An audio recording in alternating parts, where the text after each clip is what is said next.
Welcome back to our weekly update. I'm Charlotte McLeod with investingnews.com, and I'm here to give you a quick look at this week's most interesting metals and mining stories. The gold price was back on the move this week, approaching the $2,400 per ounce mark on June 6th after starting the period at around $23.20. The yellow metals advance was driven partially by the European Central Bank's first interest rate cut since 2019. The ECB's key rate had been at a record 4% since September of last year, but has now been lowered by 25 basis points. Earlier in the week, the Bank of Canada became the first G7 nation to lower rates, taking its overnight rate to 4.75%. The U.S. Federal Reserve has yet to do so and is widely expected to leave rates unchanged until after the summer.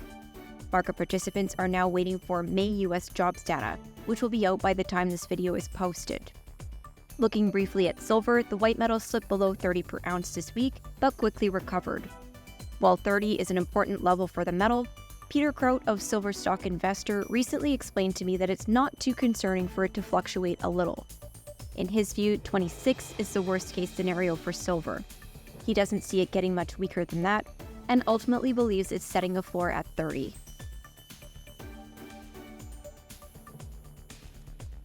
The New York Stock Exchange was quick to fix a glitch that made shares of Barrick Gold appear to drop nearly 100% on June 3rd. According to the exchange, the issue was related to limit up, limit down bans, which are put in place to restrict extreme share price movements. After the problem was resolved, the NYSE said it was reviewing erroneous trades in about 40 companies. Warren Buffett's Berkshire Hathaway was among the companies affected, as was GameStop, a well-known meme stock. Copper has been making headlines in 2024, and this week Sprott Asset Management gave investors a new way to get exposure to the red metal. The company's Sprott Physical Copper Trust started trading on the TSX in both US and Canadian dollars on June 6th. The trust's initial public offering, which closed the same day, raised gross proceeds of $100 million. According to Sprott's John Champalia, the trust is the world's first physical copper investment fund. While John is perhaps best known on our channel for his uranium commentary, when I spoke to him about 2 months ago, he said he sees copper as a metal that's a little further behind on the curve, but quickly coming into focus. I'll leave the links to these stories in the video description if you'd like to learn more. That's all for this week. If you like this video, make sure you subscribe to our channel.